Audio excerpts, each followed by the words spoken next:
Abramos, irmãos, a palavra de Deus no livro do Êxodo,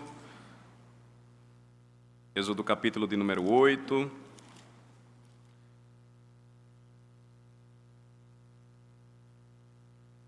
A partir do versículo de número 20, nós temos estudado a quarta praga, a praga das moscas. Êxodo capítulo 8, a partir do versículo de número 20, até o versículo de número 32. Antes da leitura propriamente dita, nós temos percebido que o livro do Êxodo, ele nos apresenta um padrão estabelecido por Deus, pelo qual ele iria, então, salvar o seu povo no futuro. Que padrão é esse? Esse padrão de salvação estabelecido por Deus seria por meio da redenção. A redenção sempre envolvia o pagamento, a compra de escravos, libertando-os da escravidão e tornando-os livres para servirem livremente ao seu novo Senhor. Então, o que nós percebemos aqui no Êxodo é uma imagem, uma figura daquilo que seria um padrão e teria força e seria algo completo em Cristo Jesus, que seria o Salvador perfeito, o maravilhoso Salvador de seu povo escolhido, do seu povo eleito. Então, cada praga ou cada sinal ou milagre realizado pelo Senhor no Egito, como esse padrão desenhado, seria a prova de que o Senhor sempre derrotaria os falsos ídolos e os falsos deuses de Satanás. Na verdade, ele sempre viria derrotando o seu inimigo, derrotando o inimigo do seu povo e trazendo liberdade para ele. Quando nós observamos, então, cada uma das 10 pragas, nós notamos essa linguagem ou esse padrão. Então, observem novamente a leitura da passagem bíblica, quarta praga.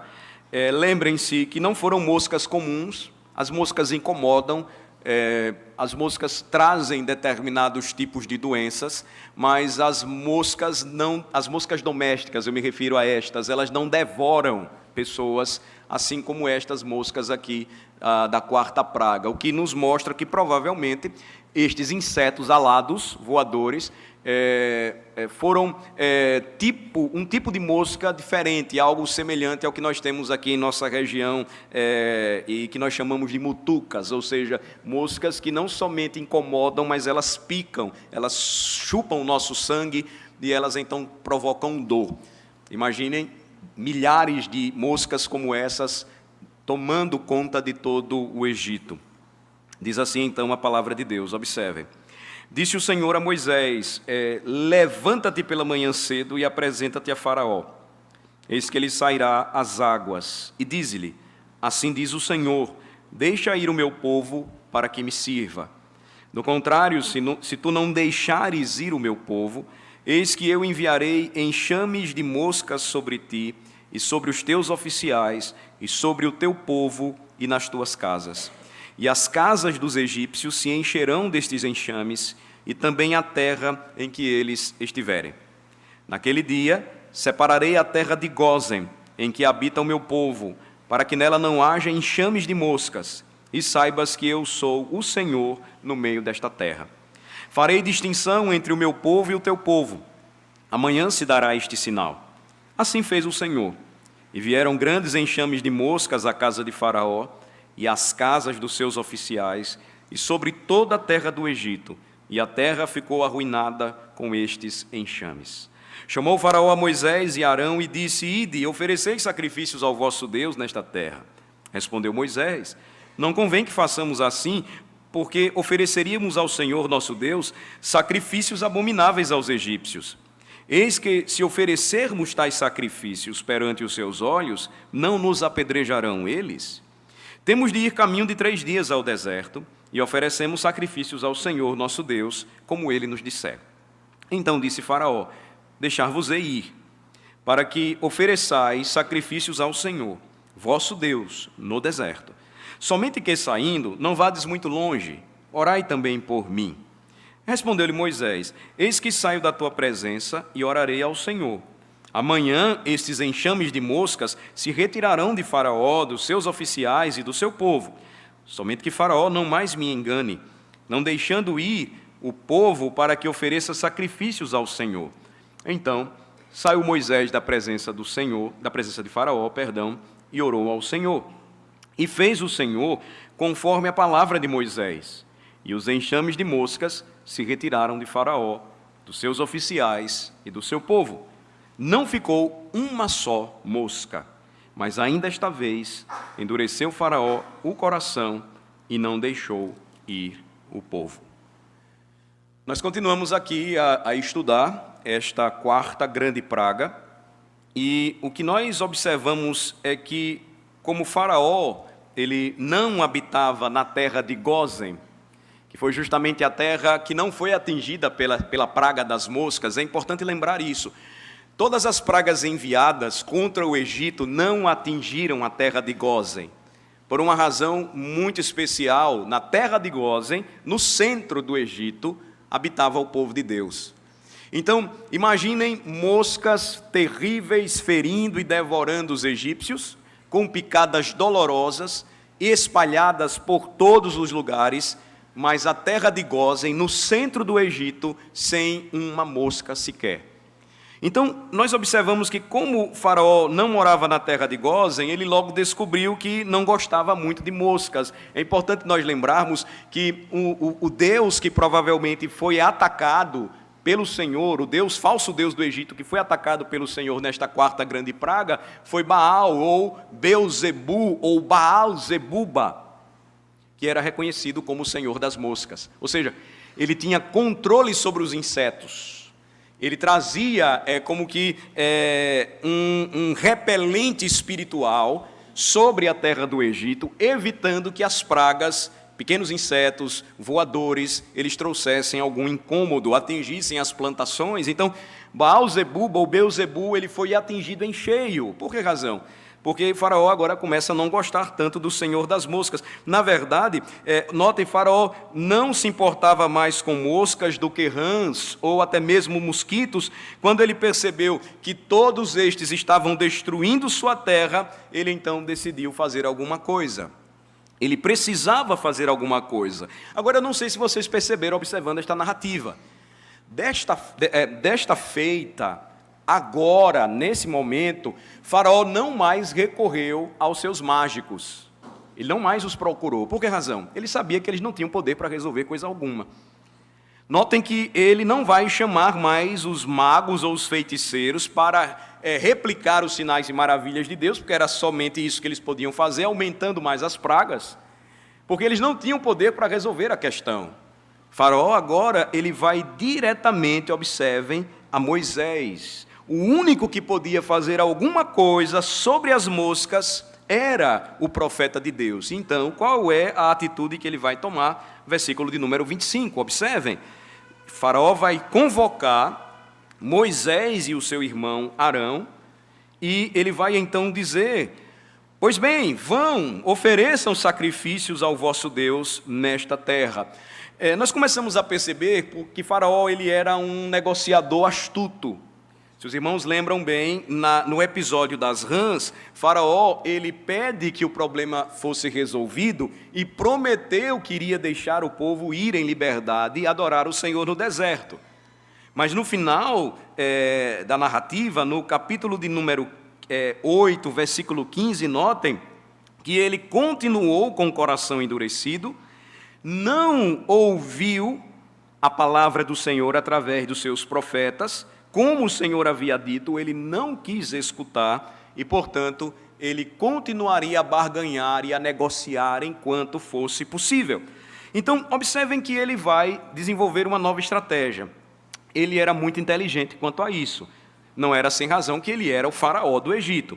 E aí, observem que na negociação ele vai apresentar um compromisso razoável.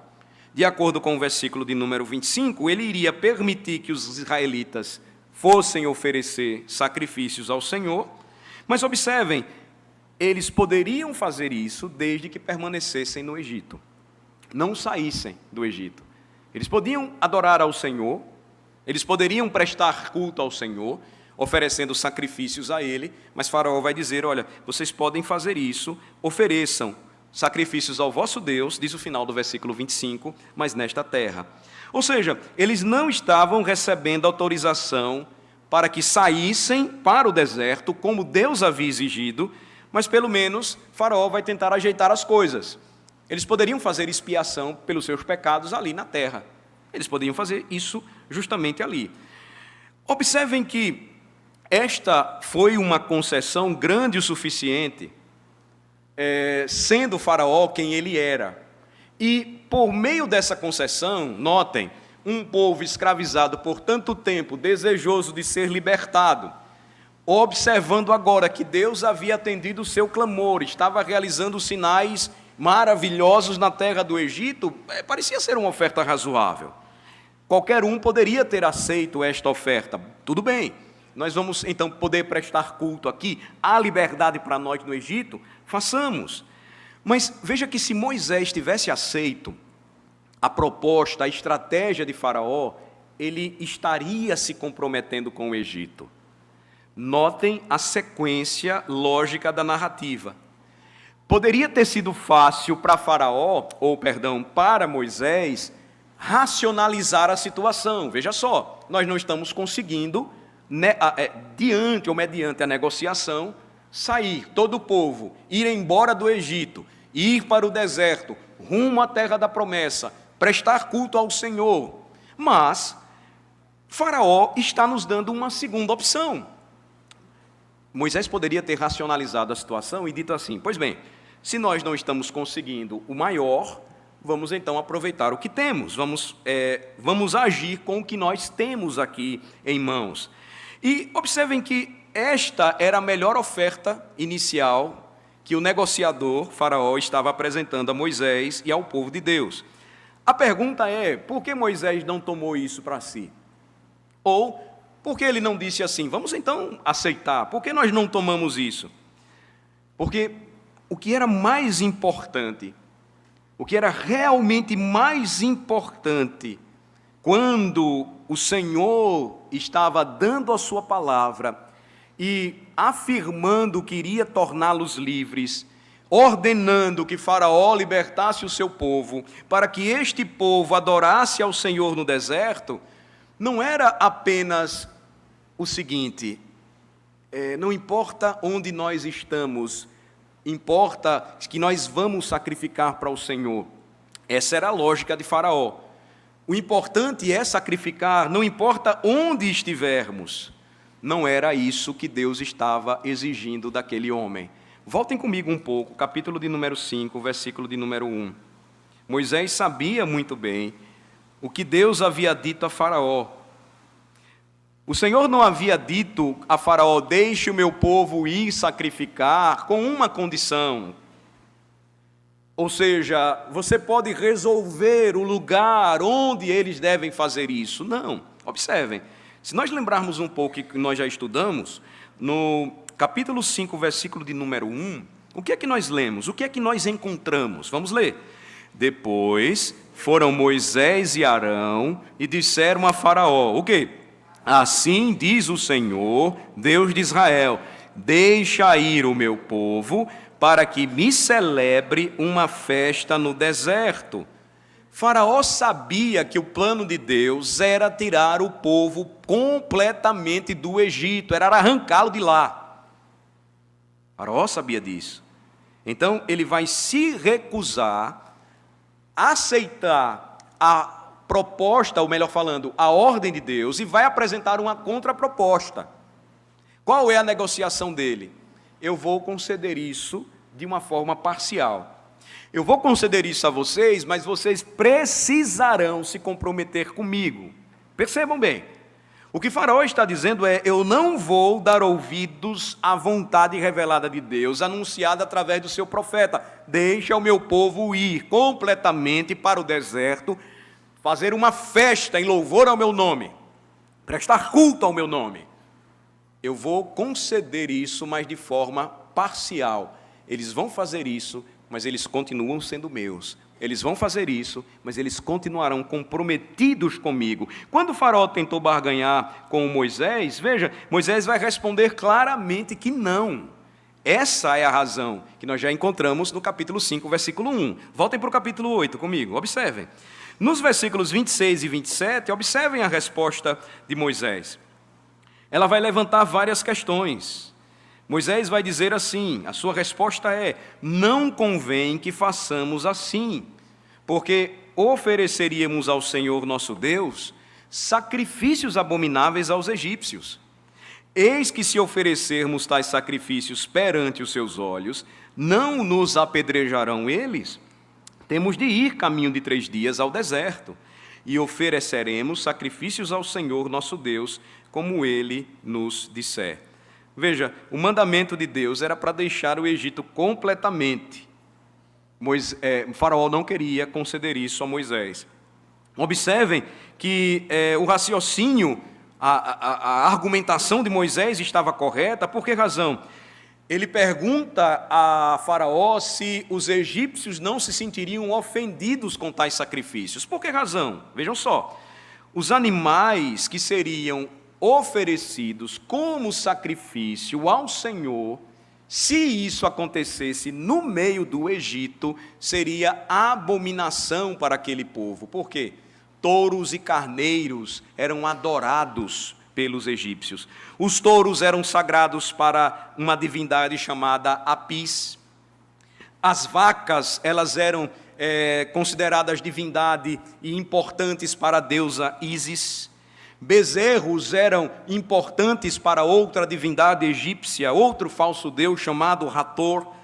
Carneiros para Amon e assim por diante. Moisés sabia muito bem disso. Ele sabia que os tumultos iriam acontecer, o povo egípcio iria se enfurecer, e como ele mesmo disse, eles iriam nos apedrejar por blasfêmia.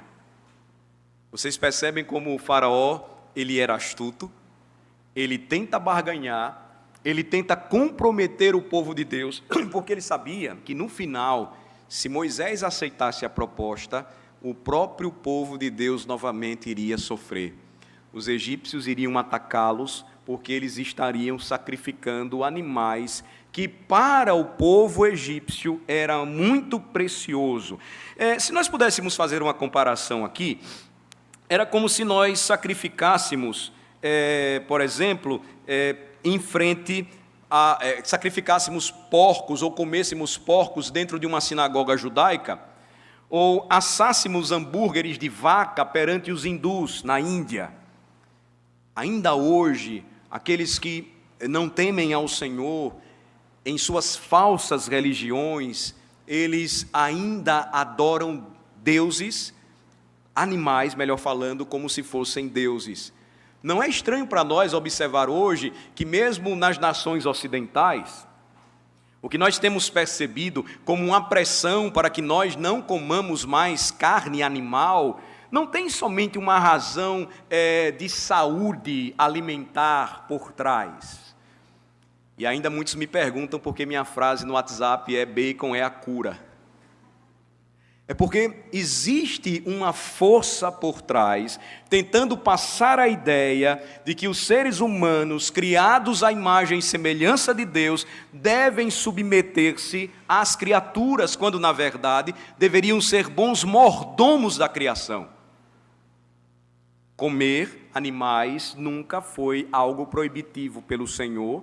Determinadas regras deveriam ser observadas no passado. Hoje não existem mais regras quanto a isso. Ou seja, com responsabilidade, com moderação, como nós devemos comer ou beber, mas nunca considerando animais como se fossem verdadeiros deuses. Por que eu estou dizendo que isso não é estranho, meus irmãos, ainda no tempo em que nós vivemos? Por favor, marquem Êxodo 8, vamos dar um salto para o Novo Testamento, tomemos Romanos capítulo 1. Romanos capítulo 1, a partir do versículo de número 18.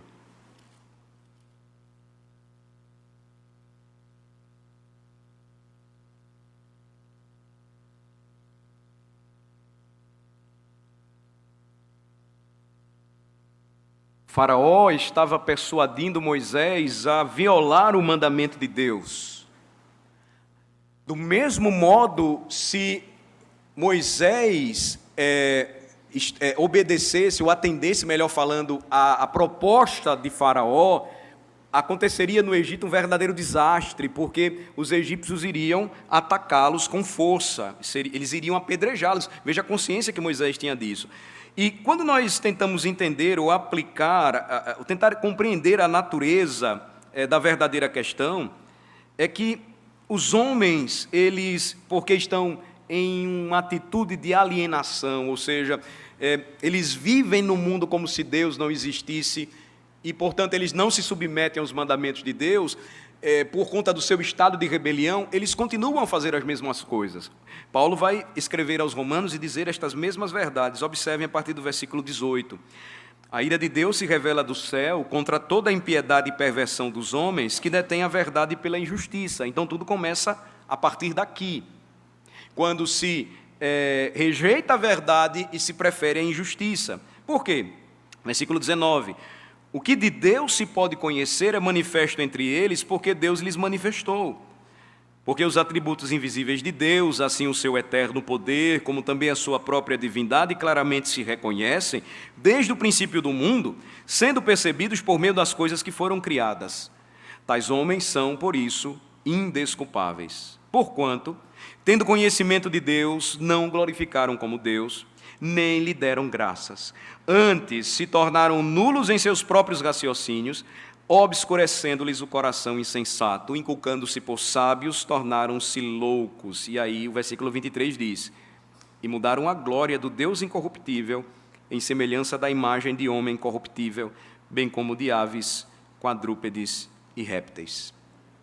Ainda hoje os homens apenas mudam a forma, podem torná-las sofisticadas ou continuam seguindo os mesmos métodos primitivos e seguem em rebelião contra Deus, adorando a criatura ao invés do Criador. Mudando a glória de Deus por criaturas voláteis ou quadrúpedes, ou até mesmo os próprios homens. Moisés sabia que se ele obedecesse parcialmente ao Senhor, ele estaria comprometido com o Egito, e essa é a razão porque ele vai dar uma resposta firme. O Senhor havia mandado o seu servo falar de forma firme para Faraó, perante Faraó, a palavra revelada. Moisés agora não podia negociar isso.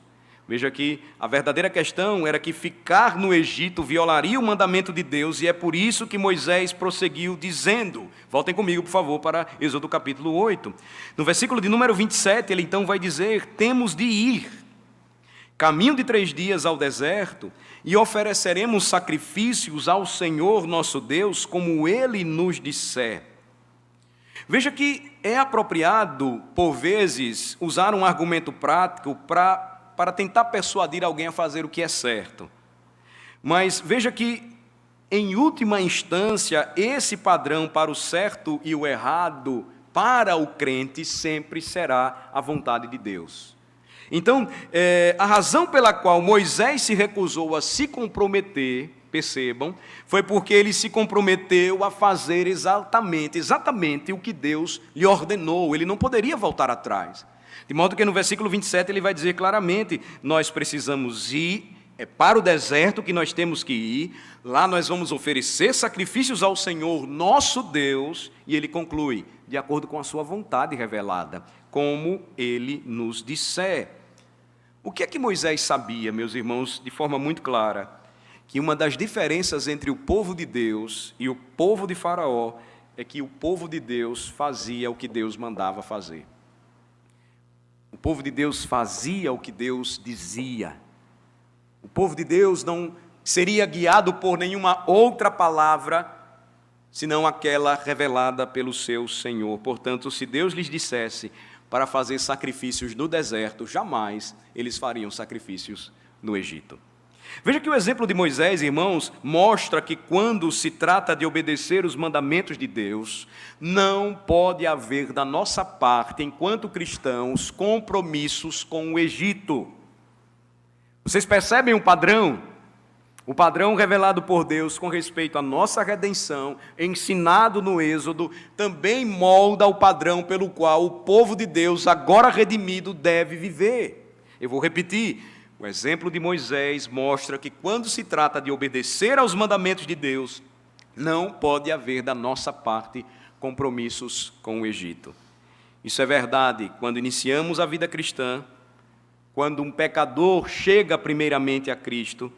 Isso é verdade quando ele continua caminhando e servindo ao seu Senhor. Assim como Deus tirou Israel da casa da servidão, não esqueçamos, o Senhor Jesus Cristo libertou a sua igreja da escravidão do pecado.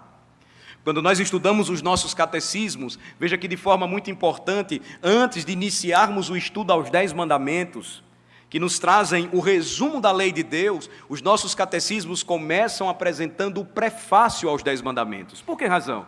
Porque o prefácio nos diz: eu sou o Senhor, que te tirei da terra do Egito, da casa da servidão. O catecismo, então, continua e diz assim: quais são as lições para nós? Que do mesmo modo que Deus libertou o seu povo no passado da escravidão do Egito, assim também em Cristo Jesus, Ele nos libertou da escravidão do pecado, a fim de que pudéssemos servi-lo.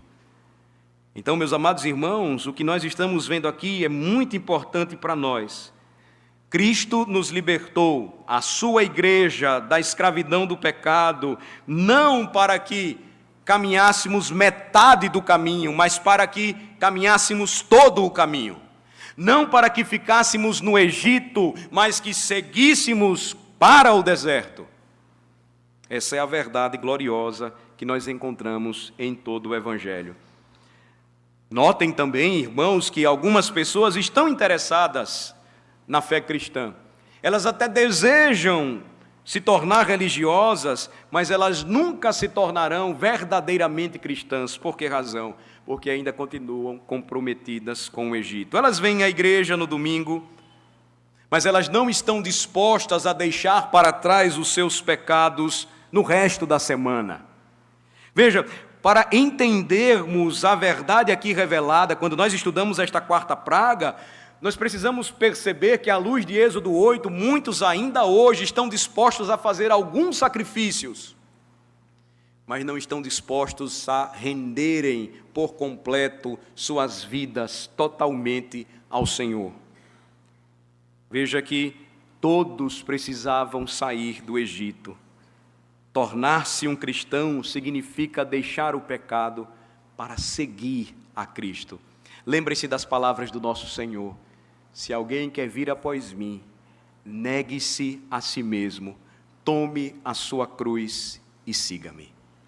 Spurgeon, comentando essa passagem, ele a explicou da seguinte maneira. Me permitam ler a citação do sermão de Spurgeon. Ele diz assim: a exigência de Deus não é que seu povo tenha um pouco de liberdade, um pouco de descanso de seus pecados. Não, mas que eles saiam do Egito. Cristo não veio, prossegue Spurgeon, Cristo não veio ao mundo apenas para tornar nosso pecado mais tolerável, mas para nos libertar imediatamente dele. Ele não veio para tornar o inferno menos quente, ou o pecado menos condenável, ou os nossos desejos menos poderosos, mas para colocar todas estas coisas longe de seu povo e trabalhar uma libertação completamente plena. Spurgeon continua o seu sermão e diz: Cristo não vem para tornar as pessoas menos pecaminosas, mas para fazê-las abandonar o pecado. Não para torná-las menos infelizes, mas para colocar suas misérias bem longe imediatamente e conceder-lhes a alegria e a paz em poderem acreditar somente nele. Conclui Spurgeon dizendo: portanto, a libertação deve ser completa, ou então não haverá libertação alguma. Não há verdadeira liberdade, meus amados irmãos, em Cristo, se ainda estamos comprometidos com o Egito. Isso traz seríssimas implicações para nós. Porque mesmo depois de vir a Cristo, continuamos a lutar contra as tentações de permanecer no Egito. Todos os dias nós somos confrontados com oportunidades de comprometer a nossa fé. de oferecer uma obediência parcial para com Deus. Por isso que nós temos trabalhado mais uma vez e reforçado a importância do dia do Senhor. Se você não tem a capacidade de consagrar um dia para o Senhor, se você não tem a consciência de que você precisa estar aqui, mas em seu coração, tanto faz estar aqui como estar no Egito, você não entendeu o Evangelho. Porque se você não tem a disposição ou a capacidade de consagrar um dia para o Senhor, como é que você diz que quer ir para o céu? Salvo as exceções, eu não as coloco aqui, de motivos pelos quais crentes não podem estar conosco, de enfermidades, de limitações, trabalhos que são um exercício de misericórdia, que são necessários também. Eu estou falando para aqueles que podem vir domingo após domingo, mas estão tão comprometidos com o Egito que não faz diferença vir à igreja. Eu posso ir à praia, eu posso ir ao shopping, eu posso passear, eu posso ir para manifestações ou passeatas, eu posso ficar em casa e abrir a TV, eu posso assistir o culto online, se eu posso ir para a igreja e eu não vou. Nós estamos então comprometidos com o Egito. Se o Senhor nos manda congregar, eu não posso congregar perante uma TV. Eu estou aqui dizendo isso e respeitando as exceções. Então você não se inclua se você está limitado quanto a isso. Eu estou falando daqueles que podem vir, mas não vêm. Vêm quando quer. Acham que Cristo precisa deles, quando na verdade os seus corações nunca deixaram o Egito. Obediência parcial a Deus, sem perturbar o resto dos nossos compromissos. Por vezes, irmãos, estamos dispostos a nos chamar cristãos, desde que não tenhamos que assumir uma posição moral e eticamente cristã no local em que nós trabalhamos, ou desistir de parte da nossa prosperidade financeira, quando nós somos desafiados a comprometer a nossa fé, ou falar com os nossos vizinhos ou familiares sobre coisas espirituais, porque nós não queremos ser incomodados pelos outros. Tudo isso, meus amados irmãos, implica em obediência parcial a Cristo, não uma entrega total. Implica em obediência parcial ao Senhor, e isso não é aceito pelo nosso Deus. A exigência dele é que todo o seu povo entregue todo o seu coração. Secretamente, então, nós desejamos oferecer sacrifícios a Deus, poder fazer isso, permanecendo dentro dos confins amigáveis do Egito. Eu não quero deixar o Egito. Eu gosto das cebolas de lá, dos alhos de lá, das carnes nas panelas do Egito, todas estas coisas mentirosas. Porque nós sabemos que o mundo não tem nada de bom a nos oferecer. Nós sabemos que no Egito a terra é de escravidão, de aridez espiritual, de corrupção moral, mas o nosso desejo por uma obediência parcial nos compromete. E veja, quando eu falo essas coisas, eu não quero dizer simplesmente que quando você não vem à igreja, ou você não se integra à igreja, você não vive a igreja, que você está solto na buraqueira, como diz o outro. Que você simplesmente, quando não vem à igreja, você age como qualquer ímpio. Não, você age como um crente em Laodiceia, indiferente, frio, autossuficiente, que conhece toda a Bíblia, que sabe todas as coisas, que não precisa de Deus. Que já negociou com Ele um dia, quando você creu nele, e você recebeu o batismo e publicou a sua fé. Eu me refiro a estes aspectos também, irmãos, de comprometimento, que por vezes mostram como nós estamos tão comprometidos com o Egito, mais do que podemos imaginar. Quando nós tomamos a Bíblia e começamos a dizer que estas partes não se aplicam a mim, que estes conceitos eles são retrógrados, que hoje nós vivemos em um tempo da graça e, portanto, neste tempo nós somos livres em Cristo para caminhar e viver até mesmo no Egito. Nós precisamos observar, meus amados irmãos, o que Moisés nos ensina aqui. Por meio de seu testemunho, um compromisso com a palavra, ele nos ensina a não nos conformarmos com o Egito, Moisés nos ensina a não aceitarmos um compromisso parcial que não alcance a plena obediência. Todos que dizem seguir a Cristo devem segui-lo sem compromisso com o Egito.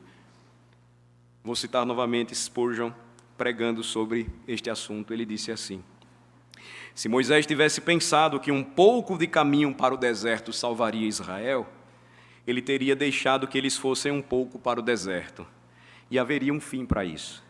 Moisés, porém, sabia que nada serviria para o Israel de Deus, mas queria levá-los o mais longe que pudesse, e poria um profundo mar vermelho entre eles e o Egito. Ele sabia que eles nunca mais voltariam atrás, venha o que vier. E então Moisés os empurrou para uma saída bem distante. Spurgeon conclui o seu sermão e diz assim: como eu faria em nome de Deus, me empenhando totalmente para com Cristo, a todos que são tentados a um compromisso com o Egito. Quando nós, irmãos, somos chamados a não deixar de congregar, Hebreus 10, 25 nos lembra que quando nós fazemos isso, nós nos admoestamos mutuamente. Quando nós fazemos isso, nós observamos e percebemos porque um ou outro irmão, membro da Igreja de Cristo, não tem sido frequente.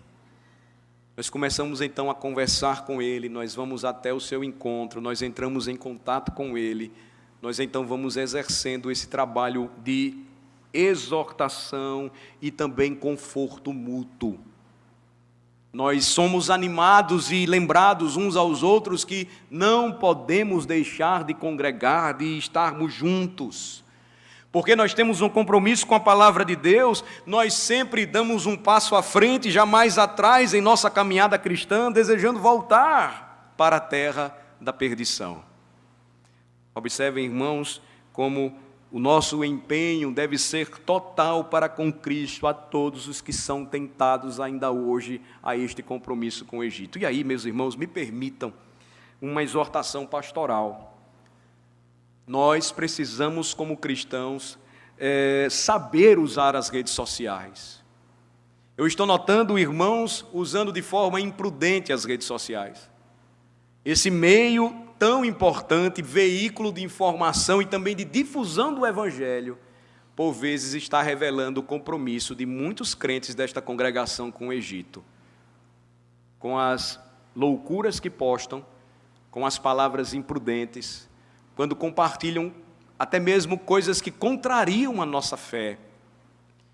Façam uma autoanálise, observem como vocês têm usado as redes sociais. Observem como vocês têm participado dos grupos no WhatsApp, até mesmo no grupo da igreja. Observem como vocês têm usado outras redes sociais, se é para mostrar o seu amor a Cristo, o seu compromisso com o Evangelho, o seu comprometimento com o exercício da sua vocação cristã, ou se você está tão parecido com os egípcios que não faz diferença, porque a sua obediência ela está dividida, a sua caminhada não está sendo para frente, parece que você está andando cada vez mais para trás. Moisés teve que enfrentar esse problema no Egito, o problema de sempre ser tentado a dar um passo atrás, mas Deus havia claramente dito a ele para levar todo o povo judeu para o deserto, todo o povo, a fim de que eles pudessem oferecer sacrifícios a Deus. Essa ação não agradou o faraó e ele ofereceu uma alternativa ao mandamento de Deus. E o que é que nós ouvimos hoje? Vejam se não é parecido. O chamado ao compromisso com o mundo chega aos nossos ouvidos, assim como o faraó tentou fazer a mesma coisa com Moisés. Certamente, a mesma voz, por vezes, ela também chega ao nosso coração em nossos dias, quando nós somos tentados a permanecer no Egito, a voltar à escravidão dos nossos próprios pecados. O que nós temos ouvido muito hoje, o que está em voga, por exemplo, certamente você pode ser um cristão, mas você não precisa deixar de ser homossexual só porque você quer adorar a Deus. Faça as duas coisas. Não seja tão fanático em seu cristianismo, afinal, você só está fazendo o que vem naturalmente, não é? Há uma cristã que escreveu um livro ainda não publicado em português, espero que um dia seja, chamada Jean Howard. O título do livro é Para Fora do Egito, e ela vai traçar a jornada dela como uma ex-lésbica rumo ao deserto, ou seja, quando ela passou a conhecer o Evangelho. Ela vai citar em um trecho do seu livro o que eu traduzo aqui para os irmãos. Ela diz assim: algumas lésbicas, em uma pontada de convicção, vão se afastar do seu pecado, mas estão relutantes em vagar muito longe. Elas mantêm contato com amigos gays, guardam lembranças ou continuam lendo livros e revistas gays. Essas mulheres ficam perto o suficiente para voltar à vida lésbica quando o medo da convicção acaba. Elas vacilam entre convicção e corrupção, tentam manter um equilíbrio precário entre os dois. Howard continua e diz: mas o desastre acontece quando adoramos a Deus no domingo e alimentamos nossas vidas com as influências de nossa vida pregressa passada durante o resto da semana. Se quisermos nos libertar da escravidão do lesbianismo, continua Howard, devemos seguir a Deus com todo o nosso coração, mente e força. Devemos ser mulheres totalmente comprometidas com Deus. Não há lugar para compromisso com o Egito. Deus não compartilhará seu coração com o mundo e com a sua carne. Apenas uma ruptura completa com o seu passado, deixando o Egito completamente para trás, conclui Jean Howard, trará cura em sua vida. Observe, irmãos, se esta verdade sobre a homossexualidade em nossos dias também não é para todo tipo de pecado. Deus não deseja da nossa parte obediência parcial, mas Ele deseja uma rendição incondicional da parte de cada crente à sua graça. Talvez você aqui no meio da congregação sofra tentações quanto ao homossexualismo, ou então, sendo um heterossexual, você sofre tentações com respeito à sua sexualidade, com respeito a outras corrupções morais, você também sofre tentações. Você é hábil em mentir, você é desonesto em seus negócios, você é um mau marido, você é uma má esposa, você é um mau filho. As tentações são diversas, porque o nosso coração é mau. Jeremias 17 nos lembra, ele é enganoso. Se seguirmos o nosso coração, nós não sairemos do Egito jamais.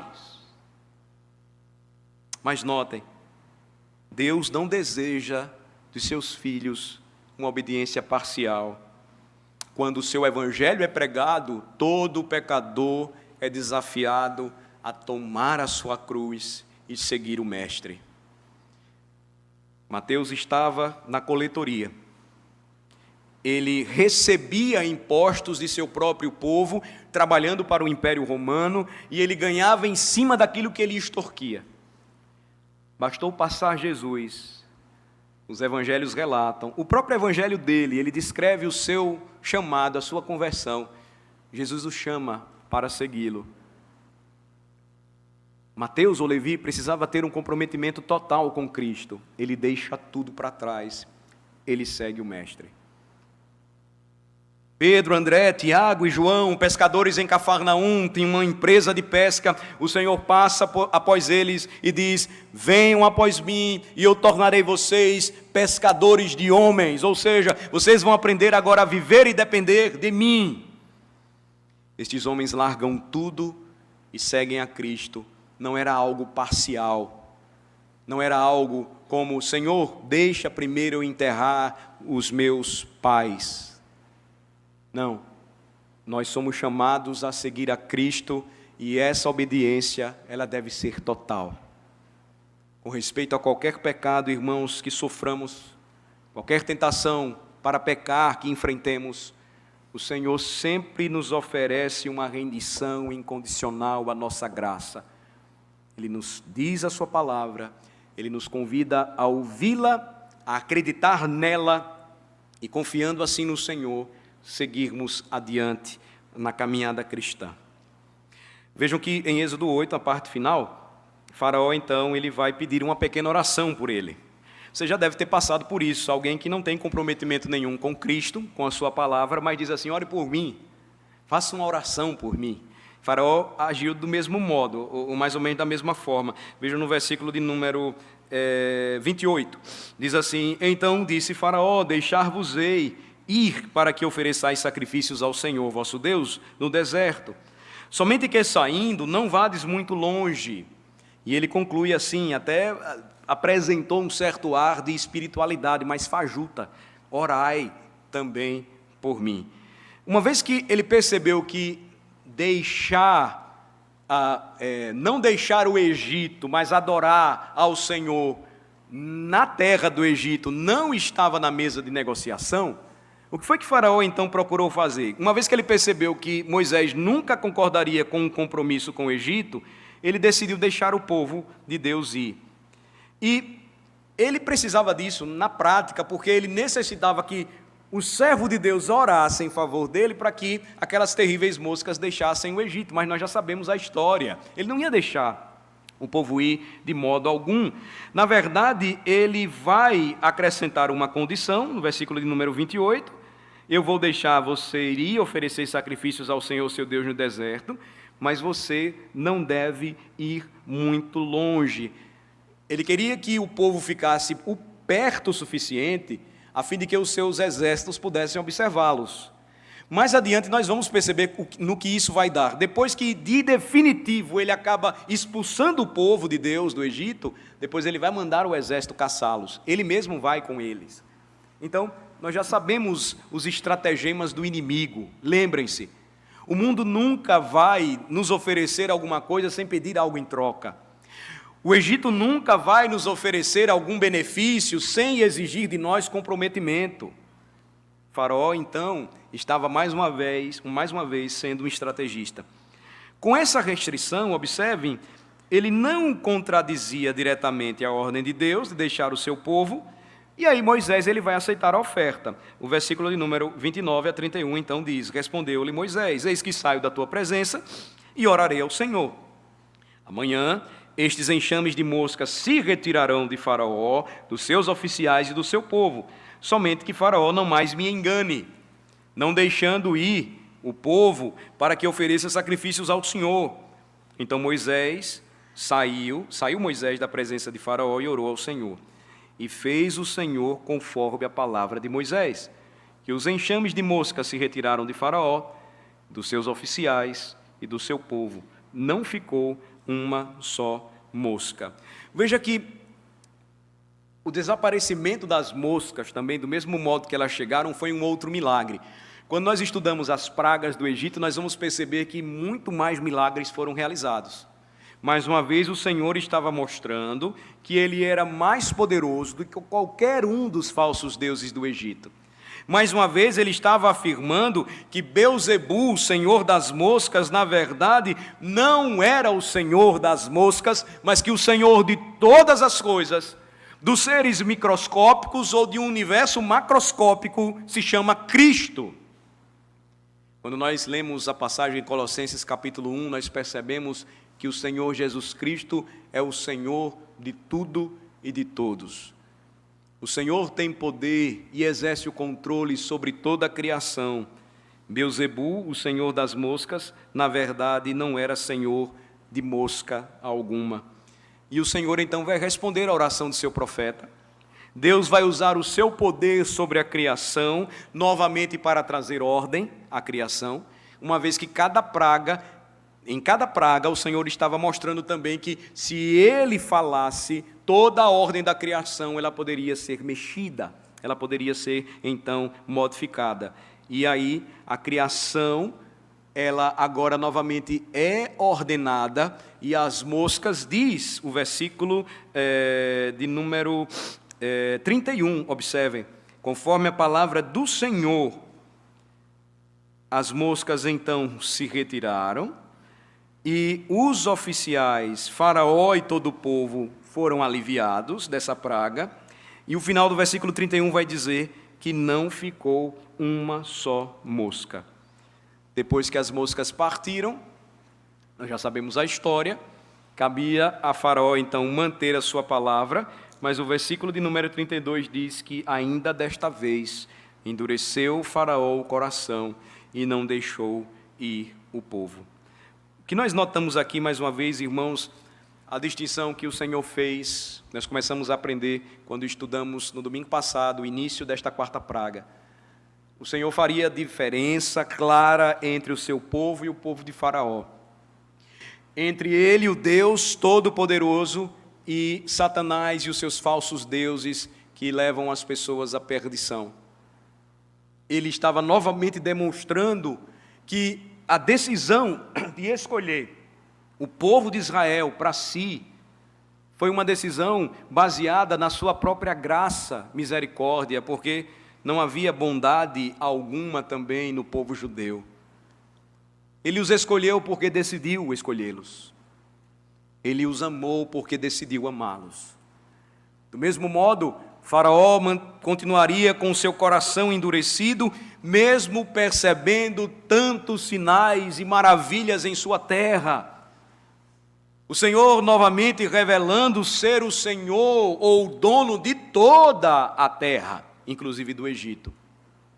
Mesmo assim, meus amados irmãos, o exemplo de Faraó nos faz lembrar quão tolo é o homem por contemplar toda a obra da criação e preferir adorar a criatura ao invés do Criador. Continua idolatrando animais, ou até mesmo homens, ou a si mesmo. E esta tolice, então, ainda hoje é comum às pessoas que permanecem cometendo o mesmo erro. Eles não conseguem perceber ou enxergar aquilo que nós enxergamos. Eles não conseguem dimensionar aquilo que, quando nós lemos a palavra, nos deixa maravilhados. Eles não conseguem experimentar ou sentir o que nós sentimos e experimentamos: paz, indizível alegria, plena satisfação em Deus, porque um dia Ele nos libertou da escravidão do Egito e nos levou para uma terra que mana leite e mel. A pergunta é: por quê? Nós voltamos novamente ao que pensamos no domingo passado. Qual a razão? Porque não há nada de bom em nós. Porque não há nenhuma diferença quando nós, então, fazemos uma autoanálise, um autoexame do nosso coração. Nós somos tão maus como Faraó foi.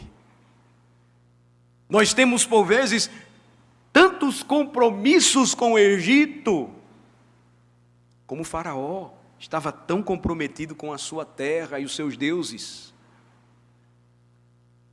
A pergunta é: por que o Senhor decidiu fazer com que nós agora pertencêssemos ao seu povo?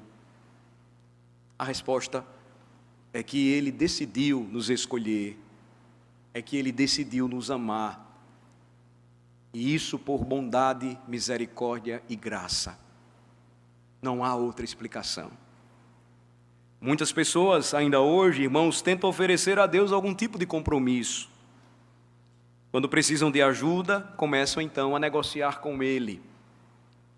Prometem que, se o Senhor retirar deles determinado problema, farão algumas coisas, cumprirão alguns votos, começarão a segui-lo, mas eles nunca o seguirão.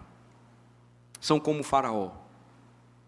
O que nos faz permanecer, prosseguir, o que nos amarra ou nos faz fincar raízes na presença do Senhor, não é outra coisa senão a manifestação da sua graça, quando um dia ouvimos a voz do próprio Cristo dizendo: vem e segue-me. Quantos de nós não resistiram por tanto tempo? Quantos de nós, assentados nestes bancos, resistimos por anos? Tamanho o nosso compromisso com o Egito. O que mudou? Qual a razão da nossa transformação?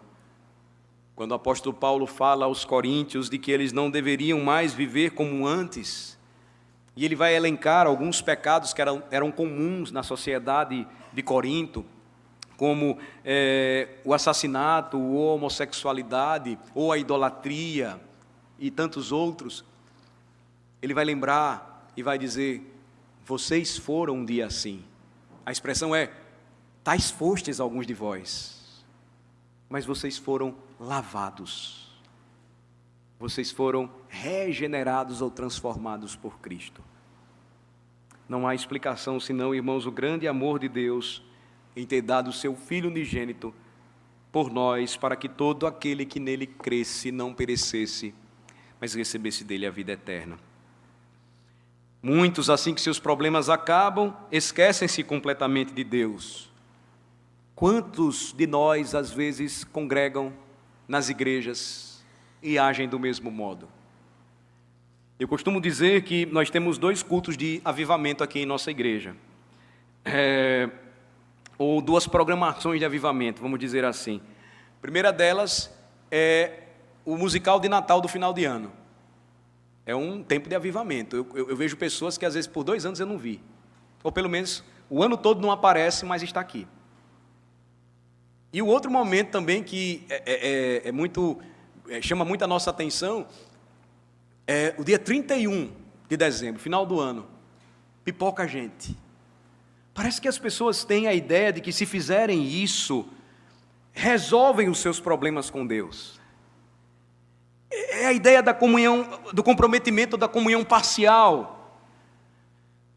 Talvez nós não façamos isso, mas durante o ano, o nosso pinga-pinga na igreja revele muita coisa a respeito de nós mesmos e do nosso coração. Talvez ouvir a igreja adorar ao Senhor, mas durante os outros 6 dias agirmos como demônios, também revela muito o que está em nosso coração. É a esposa que chega e diz: pastor, meu marido não é o que você pensa. É o marido chegar e dizer: pastor, minha esposa não é o que o senhor pensa. Pastor, meus filhos, eles não são esses anjinhos que o Senhor imagina. Pastor, esse irmão não é tão honesto em seu trabalho como nós pensamos. O comprometimento, irmãos, não deve ser parcial. O Senhor nos chama a um envolvimento total, uma caminhada com Ele. Jesus afirmou: se nós o amamos, nós iremos guardar os seus mandamentos. Quem tem os mandamentos dele e os guarda em seu coração, disse Jesus, João 14, esse é o que verdadeiramente o ama. O que torna, irmãos, atitudes como essas citadas tão tolas é que Deus não pode ser ridicularizado, Deus não pode ser enganado.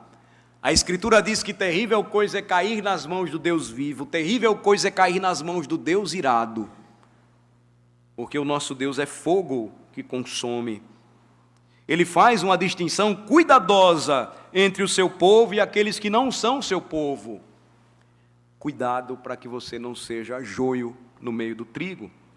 A linha divisória foi traçada por ele.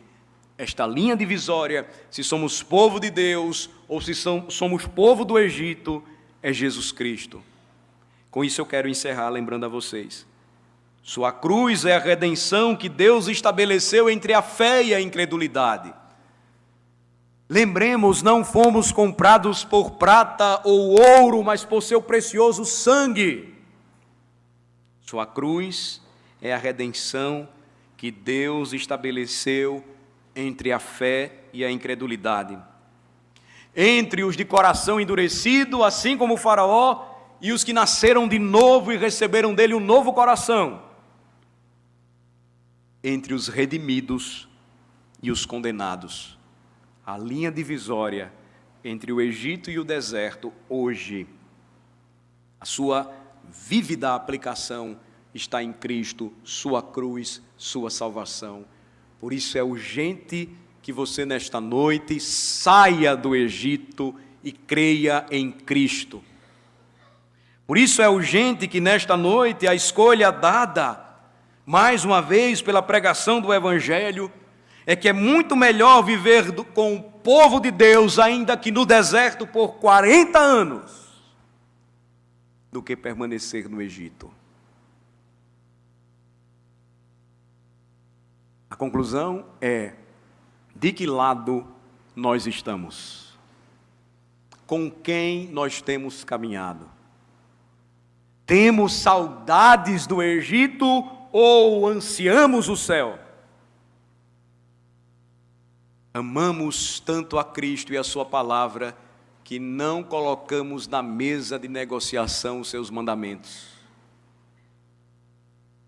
Ou estamos tão comprometidos com o mundo que não faz diferença nenhuma se nós pecamos durante a semana contra o Senhor deliberadamente, e então nos arrumamos no domingo e nos dirigimos à igreja para adorar o Senhor.